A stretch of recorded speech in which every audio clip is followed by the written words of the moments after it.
यदि आप अपने घर की सफाई कर रहे हो तो क्या इससे आपके पड़ोसी को कोई तकलीफ होनी चाहिए? या फिर सवाल को पलट दीजिए, अगर आपका पड़ोसी अपने घर की सफाई कर रहा हो तो क्या इससे आपको कोई तकलीफ होनी चाहिए? दोनों ही सूरतों में जवाब होगा नहीं, बिल्कुल नहीं। लेकिन कांग्रेस और भारतीय जनता पार्टी का रिश्ता बड़ा अलग सा है। राहुल गांधी ने सफाई का एक प्लान, एक खाका लगभग अब तैयार कर लिया है। वैसे भी कांग्रेस ने संगठन सृजन अभियान की शुरुआत कर ही दी थी, लेकिन इस सफाई प्लान से प्रधानमंत्री नरेंद्र मोदी हो या फिर कि स्वयंभू चाणक्य अमित शाह, दोनों दहशत में हैं।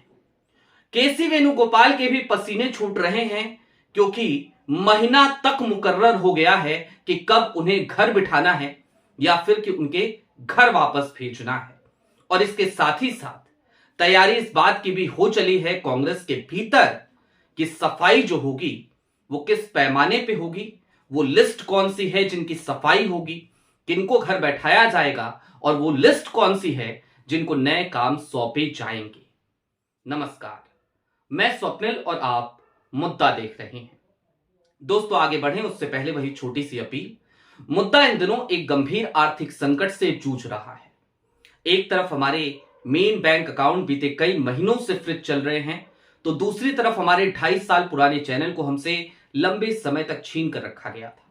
ऐसे में डे टू डे ऑपरेशंस में मुद्दा को कुछ मुश्किलों का सामना करना पड़ता है। लिहाजा आपसे गुजारिश है, यदि आप चाहें तो स्क्रीन पर दिख रहे क्यूआर कोड या फिर के नीचे दिख रहे यूपीआई नंबर के जरिए मुद्दा की छोटी छोटी मदद जरूर कीजिएगा। अब आगे बढ़ते हैं और सबसे पहले तो हाल फिलहाल की एक घटना से शुरुआत करते हैं।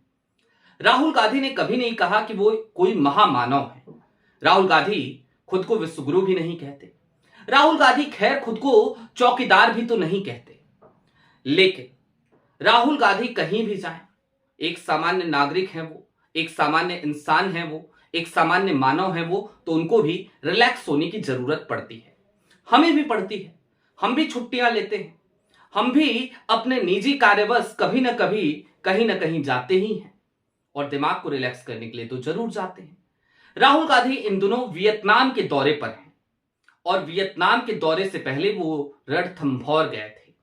लेकिन इससे भारतीय जनता पार्टी के पेट में काफी दर्द हो गया कि नए साल पर राहुल गांधी आखिरकार देश से बाहर घूमने क्यों चले गए, छुट्टियां मनाने क्यों चले गए।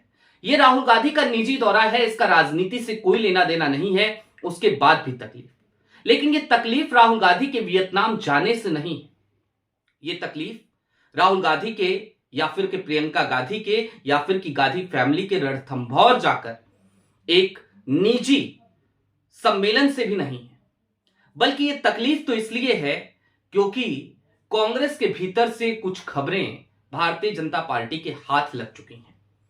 अब आप ये सोच रहे होंगे कि मैं इतने दावे के साथ ये सारी बातें कैसे कह रहा हूं।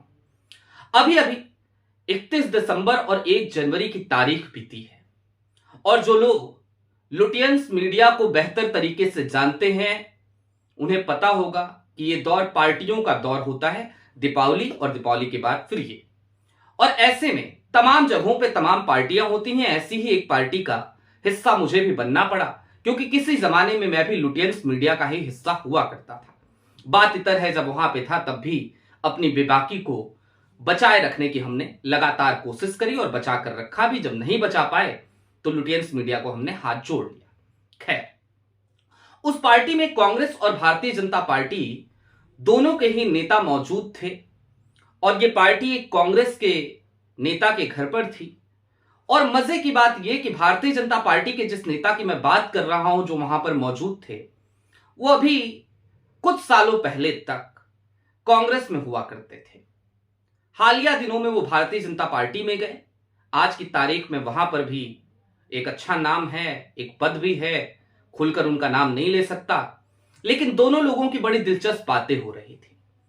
और उसके अलावा जब उन बातों को हमने सुना तो हमने कुछ और फोन लगाए।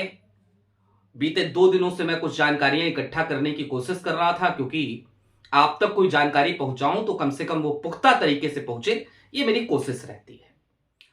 अब जो जानकारी मेरे पास आई, जरा उसको जान लीजिए।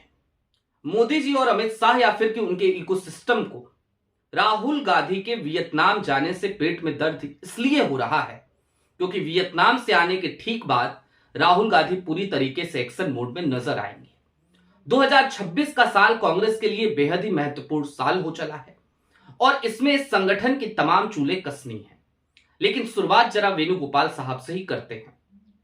अप्रैल और मई का महीना होगा और ये अप्रैल और मई का महीना दो राज्यों के लिए बेहद खास है। एक तो असम के लिए और दूसरा निश्चित तौर पर केरल चुनाव, केरल विधानसभा चुनाव। दोनों ही जगहों पर लगभग एक ही समय पर विधानसभा के चुनाव होने हैं। असम की बागडोर है तरुण गोगोई के बेटे, असम के कांग्रेस के प्रदेश अध्यक्ष और लोकसभा में उपनेता गौरव गोगोई के कंधों पर। अब बात करते हैं केरल की। केरल में दरअसल केसी वेणुगोपाल को दिल्ली से केरल भेजने का, उनके घर भेजने का, या फिर अगर सीधे शब्दों में कहूं तो उन्हें उनके घर बैठाने का, इससे बढ़िया मौका फिलहाल राहुल गांधी को नजर नहीं आ रहा है। संगठन महासचिव के पद पर बने हुए लगभग 6 साल पूरे कर चुके हैं केसी वेणुगोपाल, 6 साल से ज्यादा होने जा रहे हैं और इन 6 सालों में कांग्रेस के संगठन का लगातार बंटाधार ही हुआ है। जाहिर सी बात है, कांग्रेस हर बार जब भी हारती है तो उसका मेडल राहुल गांधी को थमाने में ना तो गोदी मीडिया देर करती है और ना ही भारतीय जनता पार्टी के नेता। लेकिन इन सब के दरमियान हमें याद रखना चाहिए कि जब बतौर अध्यक्ष राहुल गांधी पहला चुनाव हारे तो उन्होंने अपने पद से इस्तीफा दे दिया था। यानी कि वो अपनी नैतिक जिम्मेदारी को समझते हैं और वो इस्तीफा देना जानते हैं। उन्हें कोई पद की लालसा कभी रही नहीं।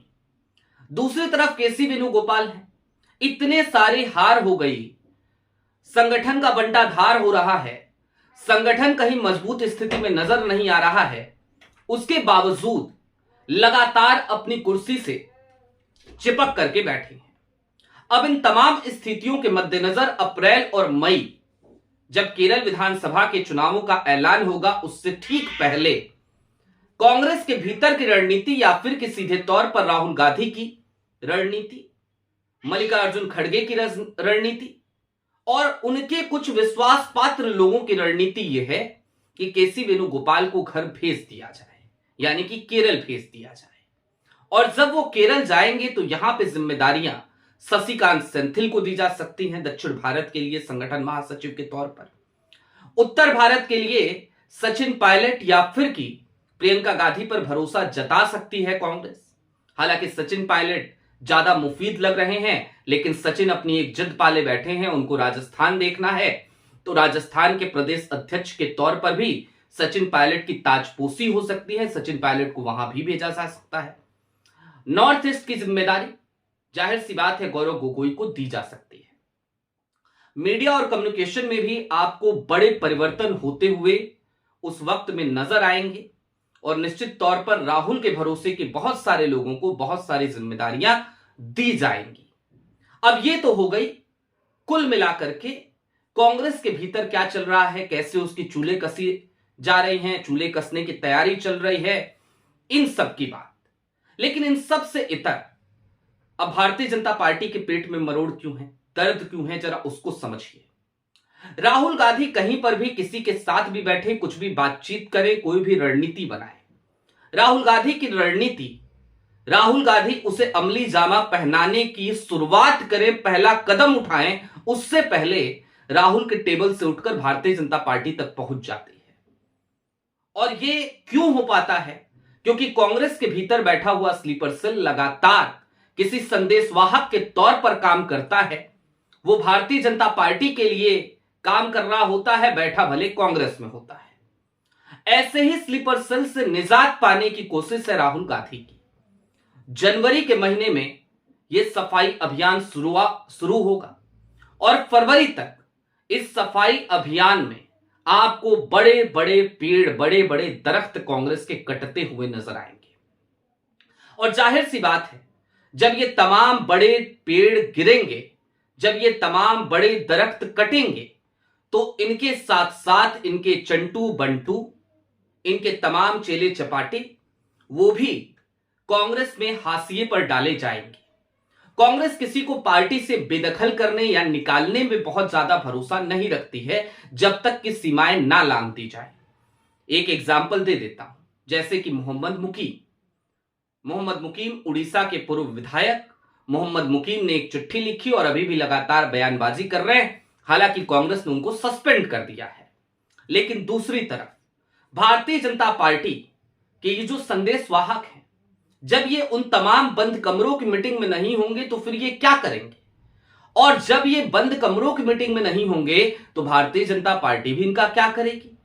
ये किसी काम के नहीं रहेंगे। लिहाजा भारतीय जनता पार्टी के पेट में आज की तारीख में मरोड़ इसीलिए है, दर्द इसीलिए है क्योंकि वो जानते हैं कि राहुल गांधी को यदि यूं ही परेशान करते रहना है, यदि कमजोर बना के रखना है, तो उसके लिए पहली शर्त यह है कि उनके स्लीपर सेल लगातार कांग्रेस में मजबूत स्थिति में रहें, वो लगातार कांग्रेस का बंटाधार करें, वो लगातार भारतीय जनता पार्टी को ऐसे मौके दे जिस पर Bharatiya Janata party front foot पर आकर खेल सके और जिसकी वजह से राहुल गांधी को परेशानियों का सामना करना पड़ सके। लेकिन इसकी सूची भी तैयार है, वेणुगोपाल साहब को घर भेजने की तैयारी भी दुरुस्त है और राहुल गांधी का कांग्रेस को लेकर जो सफाई प्लान है अब वो मुकम्मल होने जा रहा है। और जैसा कि मैंने आपको बताया कि मैं तारीख के साथ बताऊंगा, तो आने वाले दिनों में उन तारीखों का भी ऐलान करूंगा। आपको कुछ राहुल के एक्शन भी दिखेंगे उस दौर में। लेकिन ये जनवरी से लेकर फरवरी तक का महीना, जनवरी मिड से मकर संक्रांति के बाद से, वैसे भी सनातन संस्कृति में कहा जाता है कि कोई बढ़िया काम, कोई अच्छा काम करना हो तो मकर संक्रांति के बाद उसका मुहूर्त शुरू होता है। अभी तो खरबास चल रहा है। तो राहुल अभी वियतनाम है, न्यू ईयर की छुट्टियां मनाने गए हैं, वहां से वापस आएंगे और उसके बाद बीजेपी एजेंट्स की सफाई शुरू होगी। बीजेपी एजेंट्स में इसीलिए हड़बड़ी है और यही वजह है कि मोदी जी और अमित शाह साहब दोनों परेशान हैं। वेणुगोपाल साहब की परेशानी तो जायज है ही। आपकी क्या राय है कमेंट बॉक्स में जरूर बताइएगा। अभी के लिए दीजिए इजाजत। चलते चलते फिर वही अपील, चैनल पे नए हो तो सब्सक्राइब करते हुए जाइएगा, सक्षम हो तो छोटी छोटी मदद मुद्दा की जरूर कीजिएगा। बहुत शुक्रिया।